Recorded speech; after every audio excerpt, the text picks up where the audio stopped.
Sortir de sa zone de confort, c'est quelque chose que t'entends souvent, qu'on te bassine tellement la tête avec ça.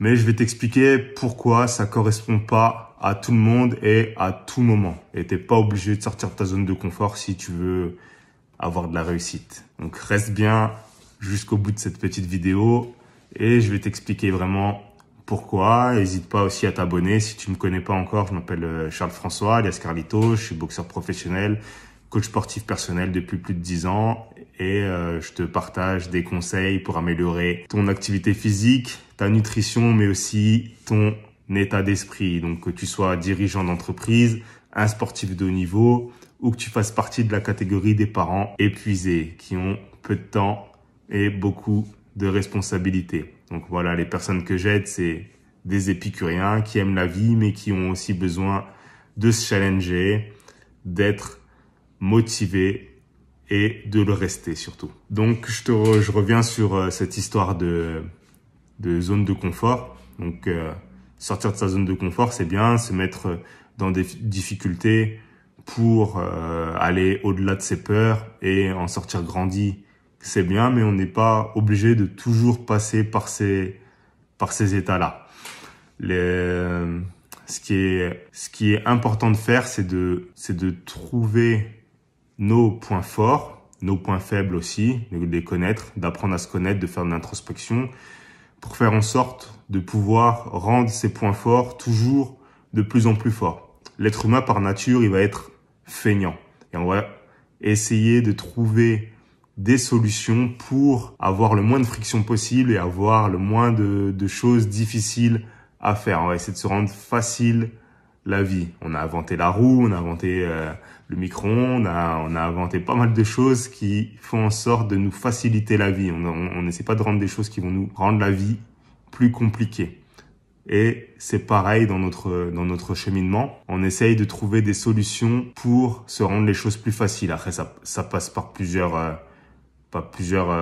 options. S'entraîner plus dur, s'entraîner plus intelligemment, faire des actions plus intelligentes, faire des actions plus dures, sacrifier un peu de son sommeil, sacrifier un peu de sa vie de famille, sacrifier certaines choses. Ça agit par phase. Mais la phase qui va être la plus importante, c'est de trouver ses points forts, les rendre toujours plus forts. Ça va nous permettre d'agrandir justement cette zone de confort. On va être confortable dans de plus en plus de situations parce qu'on va être de plus en plus fort, de plus en plus en confiance. Et une fois qu'on aura agrandi cette zone de confort, on n'aura pas forcément besoin d'aller beaucoup plus loin et de repousser toujours et encore ses limites parce qu'il faut travailler dur. Vous connaissez les refrains, no pain, no gain, etc. Donc ça, c'est des choses qui sont temporaires. On peut pas être dans le no pain, no gain tout le temps. On peut pas être dans le dur tout le temps. C'est un équilibre. On peut pas être toujours que dans le bon, que dans l'alimentation, toujours carré, à compter le nombre de brocolis que vous allez manger, etc. Donc tout ça, c'est un peu des bêtises et c'est des modes de vie qui sont trop formatés, et qui sont trop rigides et qui vont au bout d'un moment exploser. Le tout, c'est d'essayer d'apprendre à se connaître, de connaître ses points forts, de connaître ses points faibles et d'essayer de surfer entre les deux sans être ni dans le trop haut ni dans le trop bas, mais vraiment essayer de surfer entre les deux, varier, trouver quelque chose qui va vous faire plaisir avant tout. Il faut toujours qu'il y ait cette notion de plaisir. Et la deuxième des choses, c'est d'éviter des points de friction. Essayer de trouver des choses qui vont être faciles, qui vont vraiment pouvoir vous aider. Après, ça peut être dans l'autre sens aussi. Par exemple, je vais prendre un exemple concret. Si vous avez tendance à grignoter, que vous avez des paquets de gâteaux chez vous un peu partout, si vous avez des enfants, vous avez des paquets de gâteaux pour leur goûter ou des choses, ben mettez-les dans des endroits qui vont être plus difficiles d'accès. Si vous les mettez sous votre nez, que vous les laissez sur la table ou à disposition facilement, eh ben vous allez craquer facilement. Ou si vous les mettez dans un placard que vous fermez à clé ou un placard qui est plus loin, où il va falloir se déplacer, que ça va être une contrainte de devoir aller chercher ces encas, eh bien vous allez voir que par défaut, ben vous allez moins aller en consommer parce qu'il va y avoir une petite friction pour pouvoir y aller. Donc essayez peut-être cette petite astuce. Et la deuxième des choses, c'est d'essayer de remplacer ces encas par des choses plus saines, par exemple des fruits, des légumes, des barres de céréales que vous allez mettre que vous allez mettre sur votre chemin, sur la table, à disposition facilement.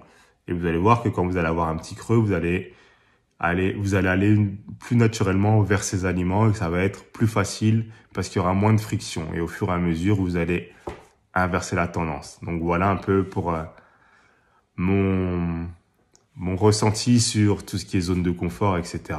J'espère que ça vous a apporté de la valeur, que vous êtes bien resté jusqu'au bout de cette vidéo, que vous allez surtout vous abonner parce que des vidéos comme ça, j'en fais régulièrement. J'apporte pas mal de conseils, des vidéos un peu plus poussées, des vidéos un peu plus courtes, des vidéos sur la boxe, des vidéos sur l'activité physique, des vidéos sur le mental, des vidéos sur la nutrition. J'essaye de varier un peu les sujets et de parler de ce que j'aime et surtout de pouvoir vous aider. Donc si je vous ai aidé, dites-moi si vous allez mettre en application une des méthodes que je vous ai données et si vous avez aussi déjà fait une introspection et si vous connaissez vos points forts, vos points faibles, ça me ferait plaisir de les connaître aussi. Et je vous dis à bientôt.